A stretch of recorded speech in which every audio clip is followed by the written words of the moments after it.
আর এই সিরা সম্মেলনের সভাপতি উপস্থিত হজরত উলামায়ে কেরাম এবং আজকের প্রধান মেহমান এবং আমার সামনে উপবিষ্ট ধর্মপ্রাণ মুসলমান ভাইয়েরা আমি আপনাদের সম্মুখে ছোট্ট একটি আয়াত তেলাওয়াত করেছি। শরীরও ভালো না, অল্প সময়ের মধ্যে কিছু কথা বলে আপনাদের থেকে বিদায় নিচ্ছি। দাঁড়া রয়েছে কেন?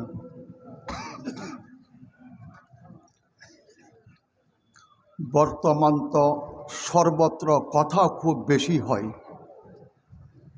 যে পরিমাণ কথা ওয়াজ বক্তৃতা হয় তার বিপরীত সরিষা পরিমাণ আমল আমাদের মধ্যে নেই। হযরত সাহাবায়ে কেরামের মধ্যে কথা ছিল কম, আমল ছিল বেশি। আর আমাদের মধ্যে কথা হচ্ছে বেশি, আমল হচ্ছে তার সরিষা পরিমাণ তার চেয়ে আরও কম। এটাই হচ্ছে হযরত সাহাবায়ে কেরাম এবং আমাদের মধ্যে পার্থক্য। তারপরে বলতে হবে, আমল করার জন্য চেষ্টা তো অবশ্যই করতে হবে। আমি আপনাদের সম্মুখে যে আয়াতটি তেলাওয়াত করেছি, সেই আয়াতের সংক্ষিপ্ত অর্থ আল্লাহ ঘোষণা করেন, ইন্নাকা লাআলা খুলুকিন আযীম। ওগো আমার হাবিব, আপনাকে সর্বোত্তম চরিত্র দিয়ে আমি দুনিয়াতে প্রেরণ করেছি, আপনি সর্বোত্তম চরিত্রের অধিকারী। বর্তমান এগুলো আমরা ওয়াজ করি ঠিক, সেই চরিত্র আমাদের মধ্যে নাই। এই সম্পর্কে আমি দুই একটি কথা আপনাদের সামনে উপস্থাপন করতেছি, দুই একটি ঘটনা উল্লেখ করতেছি। ইসলামের দুইটা দিক, একটি দৃশ্যমান আর একটি হচ্ছে অদৃশ্যমান। অদৃশ্যমান হচ্ছে এখলাস। এখলাসের অর্থ আমি আমার এই নৌকাঠা থেকে নিয়ে ব্যক্তি, পরিবার, সামাজিক, রাষ্ট্রীয়, আন্তর্জাতিক পর্যায়ের যত কর্মকাণ্ড আছে, সমস্ত কর্মকাণ্ডের একমাত্র উদ্দেশ্য হচ্ছে আল্লাহর সন্তুষ্টি অর্জন করা। এটা হচ্ছে এখলাস। এই এখলাসের আজকে বড় অভাব, এখলাস নাই আমাদের। দ্বিতীয় হচ্ছে আখলাক, যেটা দৃশ্যমান। উলামায়ে কেরাম ভালো করে জানেন, ইসলাম আসছে আখলাকের মাধ্যমে। এগুলা বিস্তারিত সময়ের দরকার, এতক্ষণ সময় হবে না। আখলাক এবং উত্তম চরিত্রের মাধ্যমে ইসলাম আসছেন। হযরত আয়েশা সিদ্দিকা রাদিয়াল্লাহু তাআলা আনহাকে জৈনক সাহাবী জিজ্ঞেস করেন যে, আম্মাজান আয়েশা, হুজুরের চরিত্র কী ছিলেন, হুজুরের আখলাক কী ছিলেন? সে আছে তার রাওয়ায়াত। প্রশ্ন খুবই সংক্ষিপ্ত, উত্তর এটা ব্যাপক। হযরত আয়েশাকে আল্লাহ তাআলা এমন বিচক্ষণতা দিয়েছিলেন, এলম দান করেছেন। হযরত আয়েশা প্রশ্নকারীকে বলতেছেন, আলাস্তা তাকরাউল কোরআন, তুমি কি কোরআন তেলাওয়াত করো না, কোরআন পড়ো না? নাম, হ্যাঁ আমি কোরআন পড়ি। হযরত আয়েশা বলতেছে, কানা খুলুকুহুল কোরআন, হুজুরের চরিত্র হচ্ছে কোরআনই। তার অর্থ, কোরআনকে যদি নাকি মানব আকৃতি দেখতে চাও, এই মুহাম্মদ সাল্লাল্লাহু আলাইহি ওয়াসাল্লামকে দেখো, যেটাই কোরআন এটাই মোহাম্মদ। আর মোহাম্মদকে যদি নাকি কিতাব আঁকড়িয়ে দেখতে চাও, কোরআনকে দেখো। তার মানে কোরআন এবং মোহাম্মদ এক এবং অভিন্ন। তার অর্থ, কোরআনে যত আদেশ এবং নিষেধ দান করেছেন, সবগুলো আল্লাহর হাবিব নিজের ব্যক্তিগত এবং পারিবারিক, সামাজিক, রাষ্ট্রীয় জীবনে বাস্তবায়ন করেছেন। যেটাই কোরআন এটাই রসুল, যেটাই রসুল এটাই কোরআন। কোরআন এবং রসুলের মধ্যে কোনো পার্থক্য ছিল না, ভিন্নতা ছিল না, একই জিনিস ছিলেন। এটা হল যে হুজুরের আখলাকের বর্ণনা হাদিয়েছেন। আমি যে বললাম, আখলাকের মাধ্যমে ইসলাম আসছে, তরবারির মাধ্যমে আসেনি। ইসলামকে হেফাজতের জন্য তরবারি, জিহাদ আসছে, ইসলাম প্রতিষ্ঠা করার জন্য তরবারি আসেনি। কিন্তু এটাই যদি তাই হতো, আল্লাহর হাবিব মক্কা শরীফ থেকে হিজরত করে মদিনা গিয়েছেন। সর্বপ্রথম কি হয়েছেন? মদিনার মধ্যে ইসলামী হুকুমতের ভিত্তিপ্রস্তর স্থাপিত হয়েছে। আর জেহাদের হুকুম নাজিল হয়েছে হিজরতের দ্বিতীয় বর্ষে। হিজরতের দ্বিতীয় বর্ষে বদরের যুদ্ধ হয়েছেন। যদি তরবারির মাধ্যমে যদি নাকি ইসলাম প্রতিষ্ঠিত হতো, তাহলে হিজরতের প্রথম বৎসরের মধ্যে ইসলাম প্রতিষ্ঠা লাভ করতো না, কিন্তু এটাই। সুতরাং যারা বলে জেহাদ জেহাদ জেহাদ চাই, জেহাদ করি বাঁচতে চায়, জেহাদের মধ্যে ইসলাম প্রতিষ্ঠা করতে চাই, তারা ইসলাম তো বুঝে নাই, বরং ইসলামকে বিকৃত করতেছে। এটাই ইসলাম আসছে আখলাকের মাধ্যমে। একটি সংক্ষিপ্ত ঘটনা বলি। এক ইহুদি আল্লাহর হাবিবের দরবারে যায়, বলতেছে, এই আবদুল্লাহর বেটা মোহাম্মদ, আমার ক্ষুধা লাগেছে, আমাকে কিছু খাবারের ব্যবস্থা করো।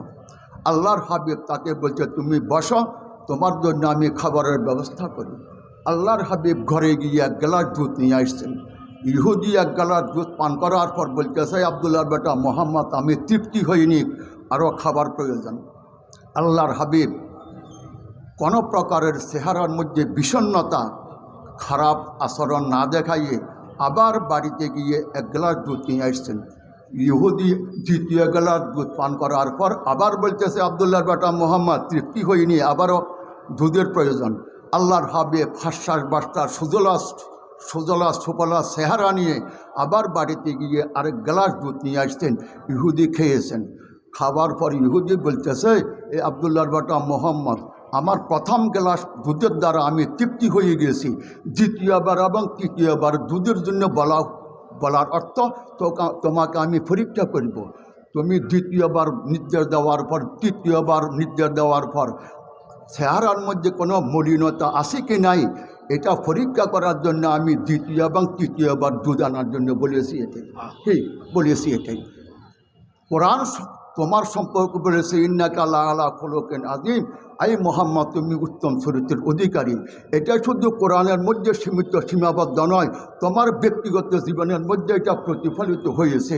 সুতরাং তো আজকে আমি ইহুদি ধর্ম পরিত্যাগ করি, তোমার হাতে ইসলাম ধর্ম গ্রহণ করি, মুসলমান হচ্ছে। এটাই এটা হল যে কি মুসলমানদের আখলাক, এটা হল যে কি আখলাকের মাধ্যমে ইসলাম প্রতিষ্ঠিত হয়েছে। আরেকটি কথা বলি, আমি শেষ করছি। মৌলানা সাহেব আসবেন। এই কথা মোবাইলে কথা বলতেছে কেন? এটাকে এই এখানে কথা বলতেছে কেন? দরকার হলে পিছনে যাও।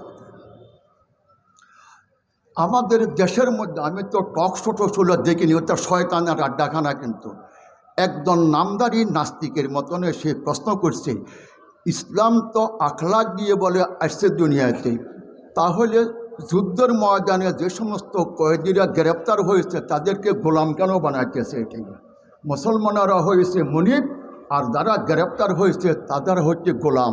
এই গোলামের কথা তো এটা ইসলামের আখলাকের সাথে সামঞ্জস্য হয়নি। কেমন করে মানুষকে গোলাম বানাইতেছে, এটা তো ইসলাম কেমন করে অনুমোদন করে, এটা বুঝে আসেনি। এটি হ্যাঁ, নামটা বলবো না, ভালো করে জানেন। গোলামটা বানাইয়েছে, গোলাম শব্দ তার উপরে প্রয়োগ করেছে ঠিক, তার বিপরীতে মুসলমানরা তার সাথে যে আচরণ করেছে এটা সম্পূর্ণ বিপরীত। কিন্তু নাম হিসাবে কয়েদিরা ছিল গোলাম আর মুসলমান ছিল মুনিব, কিন্তু কর্মক্ষেত্রে মুনিব ছিল এটা গোলাম, আর কয়েদিরা ছিল সেখানে মুনিব।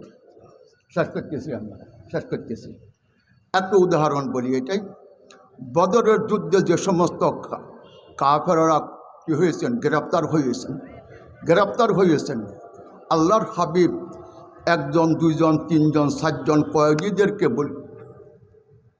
মুসলমানদের হাতে সুপর্দ করছেন, দাও নিয়ে এদেরকে মেহমানদারি করো, তাদেরকে আরাম আয়েশে থাকার ব্যবস্থা করো। এই নির্দেশ আল্লাহর হাবিব দেওয়ার উপর হযরত সাহাবায়ে কেরাম কী করেছেন, তাদেরকে বাড়িতে নিয়ে করেছেন কি, তার প্লেটের মধ্যে রুটি দিয়েছেন আর খেজুর শুধু খেয়েছেন হযরত সাহাবায়ে কেরাম। তো আচরণের মধ্যে সাহাবায়ে কেরাম ছিল গোলামের মতন, আর গোলামদেরকে বানাইছে মুনিবের মতন, তাই না? এটা হচ্ছে কি আখলাক। আর অন্য তফসিরের মধ্যে এমনই আছে, যখন বদরের কয়েদিদেরকে গ্রেপ্তার করে নিয়ে আসে সাহাবায়ে কেরামের কাছে হস্তান্তর করেছেন, হযরত সাহাবায়ে কেরাম ওই উটের মধ্যে, যে উটের উপরে আরোহণ করে জিহাদে গিয়েছিলেন, ওই কয়েদিদেরকে উটের উপর বসাইয়েছেন, আর হযরত সাহাবায়ে কেরাম মুসলমান উট টানিয়ে নিয়ে গিয়েছেন। কিন্তু কী করেছেন? উট টানিয়ে নিয়ে গিয়েছেন।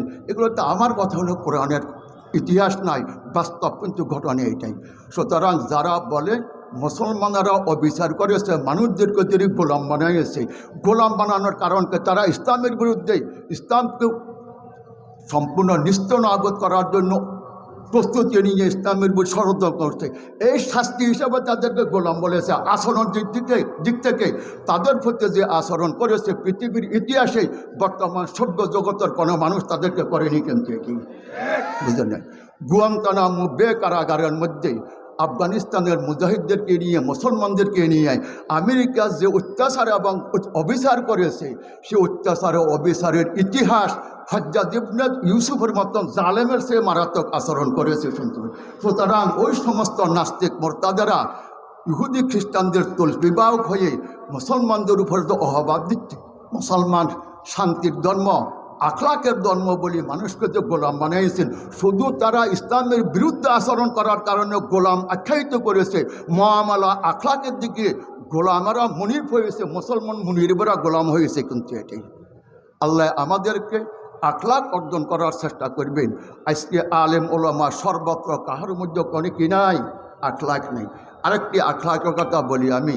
আল্লাহর হাবিব জনাব রাসূলুল্লাহ সাল্লাল্লাহু আলাইহি ওয়াসাল্লামের দরবারে কোনো মানুষ যাওয়ার সাথে সাথে সর্বপ্রথম জিজ্ঞেস করত, তোমাদের জন্য কোনো খানার ব্যবস্থা করা হয়েছে কিনা, অথবা তোমাদের জন্য খানার প্রস্তুতি নেওয়া হচ্ছে কিনা। এই আখলাক আল্লাহর হাবিব দেখাইছেন। সে হাসিত্যাটা আজকে আমাদের মধ্যে সেটা নাই।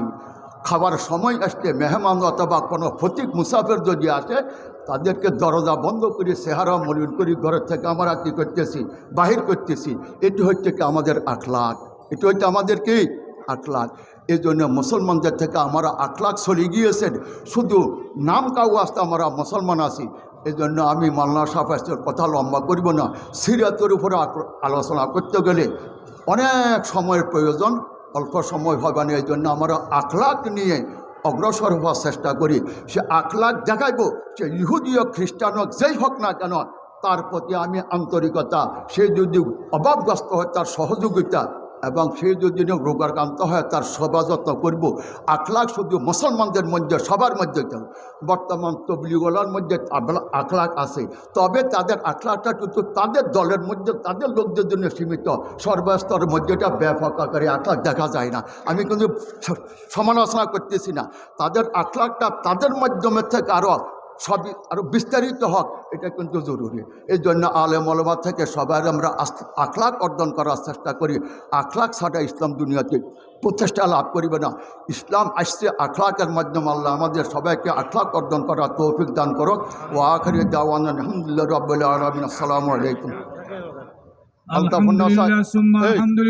এই অপেক্ষা করো, অতি সংক্ষিপ্ত সময় আলতাফুন নাসা খেলার মাঠের তফসির 7, 8, 9 জানুয়ারি বুধ, বৃহস্পতি, শুক্রবার ইনশাআল্লাহ এখানে আসবেন। আপনাদেরকে দাওয়াত দিলাম ইনশাআল্লাহ। ওলামায়ে কেরাম গুরুত্বপূর্ণ তফসির করবেন। সবাই নিজক আসবেন, অপরকে দাওয়াত দিয়ে আসবেন। আল্লাহ যেন আমাদেরকে তৌফিক দান। আলহামদুলিল্লাহ সুম্মা আলহামদুলিল্লাহ। অতি সংক্ষিপ্ত সময়ের ভিতরে উস্তাদুল আসাতিজা সিরাত সম্মেলনের সিরাতের গুরুত্ব এবং গুরুত্বপূর্ণ অধ্যায় যে আখলাকুন নবী, এর উপরে আমাদেরকে হুজুর অত্যন্ত সারগর্ভ আলোচনা শুনালেন। এখন আর